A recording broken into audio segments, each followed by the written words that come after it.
Bom dia, família. Bom dia. Esse é um dos momentos mais importantes do culto. Sim. É um momento de falarmos sobre a comunhão, né? A Isa, então deixa eu me apresentar primeiro. Meu nome é Douglas Novaes. Essa daqui é a nossa incrível irmã Isabela Lira, casada com o nosso incrível irmão Danilo. E a Isa, ela se batizou em 2018 em São Paulo. Uau. Então, ela vai poder compartilhar sobre o que a cruz significa para ela. Então, Isa. Então, como o Douglas disse, eu sou Isabela, tenho 31 anos, sou casada com o Danilo e mãe do Luca. E dia 4 de fevereiro, ou seja, quarta-feira, vai fazer 8 anos que eu me tornei uma discípula. Uau! E ao longo desses 8 anos eu tenho aprendido muitas coisas com Deus, né? Acho que todos os dias eu sigo aprendendo um pouco mais, principalmente agora como discípula, esposa e mãe. Então, todos os dias eu tenho aprendido um pouco mais sobre o caráter de Jesus Cristo através desses 3 papéis que Deus deu na minha vida, né? Mas, sem dúvidas, uma das lições mais importantes que eu tenho aprendido ao longo desses todos os 8 anos, e principalmente agora nesse último ano, é sobre como as minhas emoções têm o poder de roubar o meu relacionamento com Deus. Então, antes de me tornar uma discípula, né, eu era uma Isabela de 24 anos, quando evangelizaram comigo. E era uma Isabela que vivia em uma completa imersão de ansiedade e depressão. Então, era algo tão profundo que eu não sabia mais como era viver de uma outra forma. Para além de sentindo ansiedade e depressão da hora que eu acordava até a hora que eu dormia. E eu buscava o meu conforto nos meus relacionamentos, na minha família, e me dedicava dia e noite a ser aquilo que as pessoas esperavam que eu fosse. E claramente esse é o combo perfeito para destruir qualquer pessoa.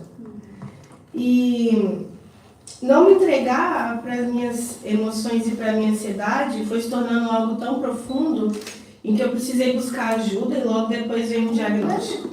Então, bem-vinda, o que você tem é TAG. E essas 3 letras que significa transtorno de ansiedade generalizado foi algo que reverberou pela minha vida e pelos meus anos como discípulo durante muito tempo. Porque eu justificava os meus pecados e os meus erros por trás desse diagnóstico. E tudo se tornou muito fácil, porque eu pensava, não, essa é quem eu sou. Né? Eu saí de um consultório com esse diagnóstico, portanto, não há muito o que fazer. Essa é quem eu sou, é por isso que eu peco assim, é por isso que eu ajo dessa forma, é por isso que eu sempre fui assim. E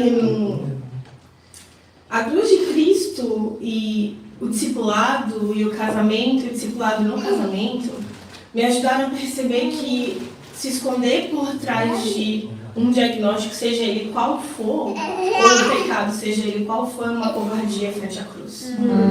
Por quê?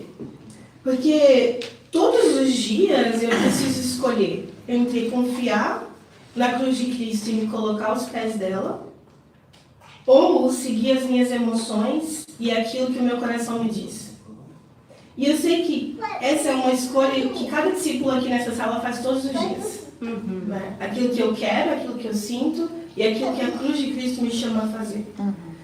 Mas quando você vive com a ansiedade e depressão sempre à espreita, sempre te olhando de uma frestinha de onde quer que você esteja, isso se torna um pouco mais difícil, porque o que ela te diz é que o simples ato de respirar... Vamos, Isa. Vamos, Isa.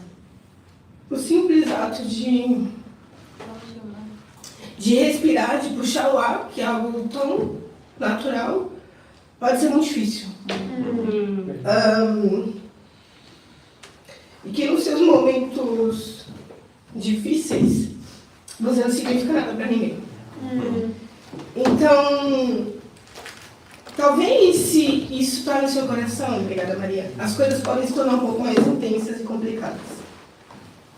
Mas, pela graça de Deus, eu e nós temos a Bíblia. Amém. E a vida de Jesus, para nos mostrar que com Deus, tudo isso pode ter um significado completamente diferente. Por mais difícil que seja seja, por mais desafiador que seja, Jesus passou pela mesma coisa. E eu gostaria de pedir o Douglas para ler uma escritura que ilustra perfeitamente isso. Muito bom. Amém. Vamos lá em Mateus 26. Mateus 26, versículo 17 ao 38. Sim. Que diz o seguinte: levando consigo Pedro e os 2 filhos de Zebedeu, começou a ficar triste e angustiado. Então lhes disse: a minha alma está profundamente triste, em uma tristeza mortal.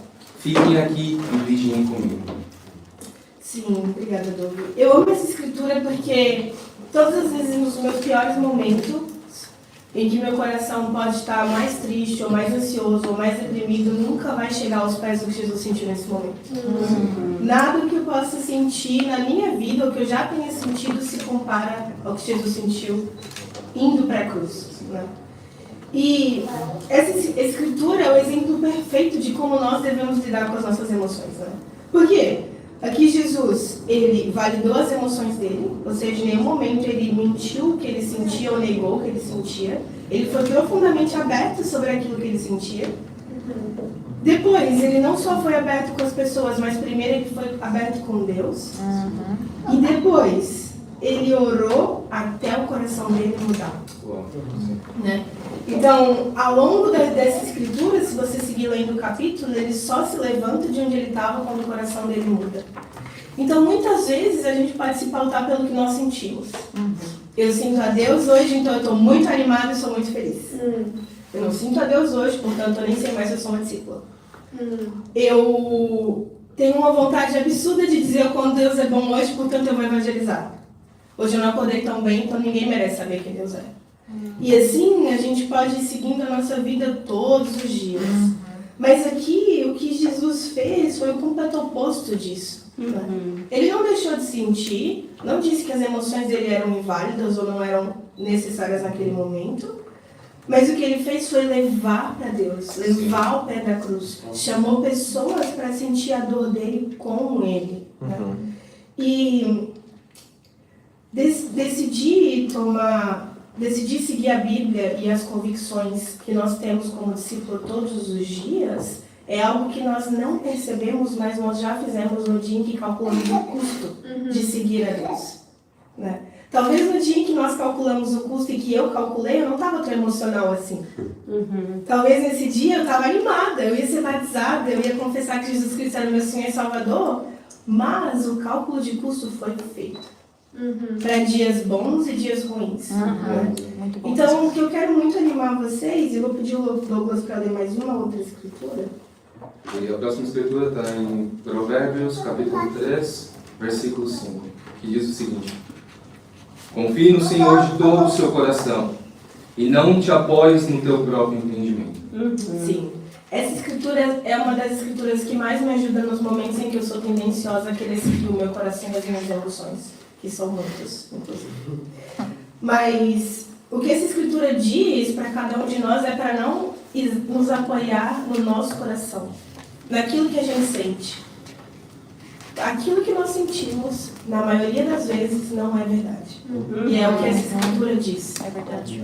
Então, o que a cruz de Cristo significa para mim há 8 anos atrás e segue significando hoje, talvez até mais do que lá, é que a cruz de Cristo não é sobre sentir, é sobre tomar decisão todos os dias.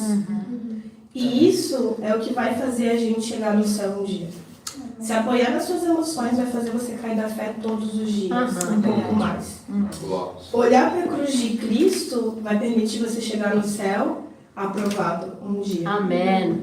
Então não há nada tão difícil que você possa estar passando hoje que frente à cruz não signifique nada para Deus. Então é isso que a cruz de Cristo significa. Amém. Uau.